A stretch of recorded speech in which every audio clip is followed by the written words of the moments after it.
Mes salutations les plus distinguées dans le Seigneur Jésus-Christ.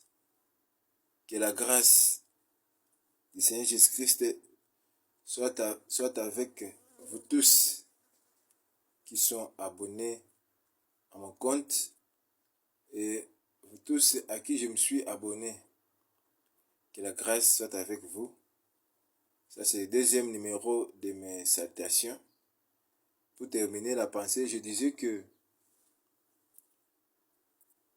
les témoignages que les serviteurs et servantes de Dieu qui viennent témoigner de ce qu'ils ont vu dans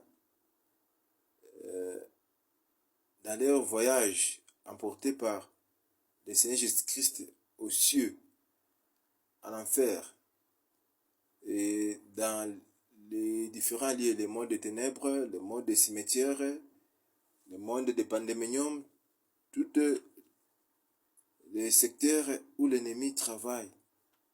Et ceux-là que Dieu les a délivrés, qui auparavant étaient au service de l'ennemi. Si Dieu a permis leur délivrance, c'est pour nous affermir afin que nous puissions être victorieux face à l'ennemi. Apocalypse 12, le verset 11, ils l'ont vaincu à cause du sang de l'agneau et à cause des paroles de leur témoignage. Que la grâce du Seigneur soit avec vous. Que la grâce du Seigneur soit avec vous. Je vous recommande de suivre les témoignages de Maman Esther Mujinga, le témoignage de l'apôtre Paul Kalumba, le témoignage de Bishop Jonas Lukuntumpala, j'ai dit de les racheter. Ce sont des enseignements. Ce sont des enseignements, des témoignages. Ce sont des mystères cachés. Ce sont des révélations. C'est la révélation des mystères cachés, des choses qui étaient cachées et qui sont cachées à nos yeux. On ne les voit pas.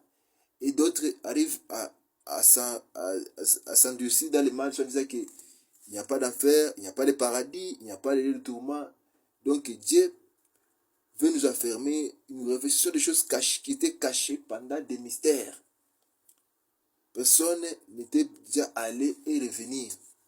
Mais Dieu a exaucé la prière du pauvre riche qui avait demandé à Jésus, je t'en supplie, Abraham, prends la demande à Lazare qui retourne auprès de mes frères,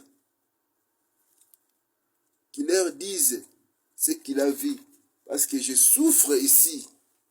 Bien-aimés, nos frères qui sont morts dans les péchés, les frères qui sont morts dans la perdition, hors du Seigneur Jésus, ils sont de l'autre côté là.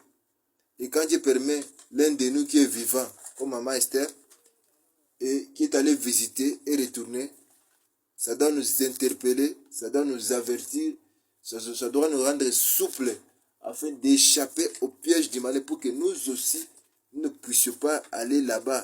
Parce qu'il y a des pratiques qu'on fait qu'on ne savait pas, que moi j'ai découvert. Par exemple, je m'excuse, quand on est les pratiques des préservatifs.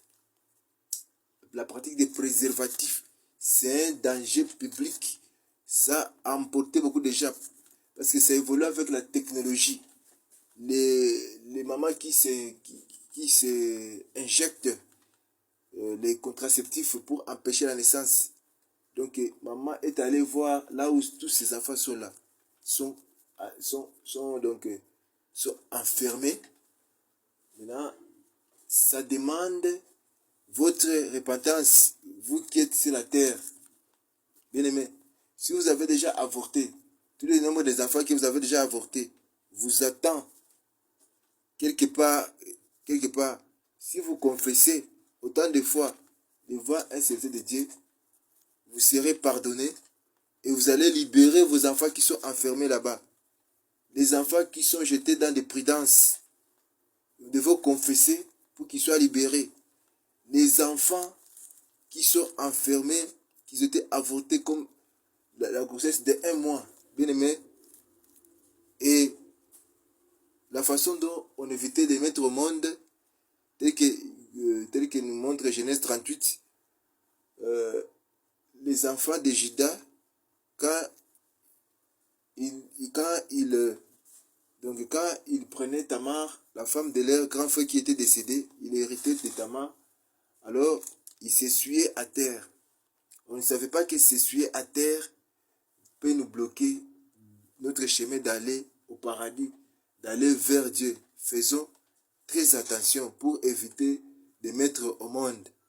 Alors, que Dieu nous pardonne, que Dieu pardonne nos telles pratiques d'utiliser des prétences, de s'essuyer à terre, d'autres pratiques de contraceptifs. Que Dieu nous pardonne.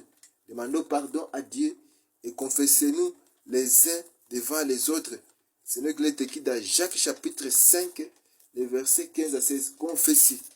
Allez auprès de votre pasteur, confessez. Si vous avez tué, même si vous êtes serviteur de Dieu, la maman a vu des serviteurs de Dieu là, au lieu des tourments. Ils ne savaient pas. Alors,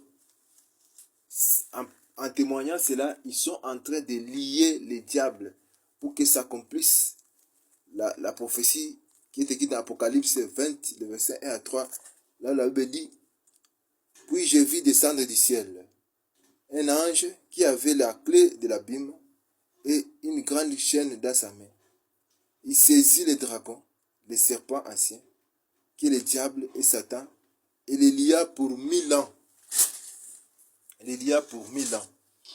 Donc cette prophétie s'accomplit. Cette prophétie s'accomplit du fait que l'ange qui est descendu du ciel, l'ange, ça signifie ange.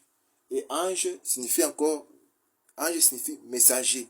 Et un serviteur de Dieu, c'est un messager de Dieu. Nous sommes des anges. C'est l'ange à laquelle il est question. Nous sommes des anges. Donc l'ange qui est descendu du ciel et qui avait la clé de l'abîme, avoir les clés de l'abîme, c'est avoir les connaissances, les secrets de l'abîme.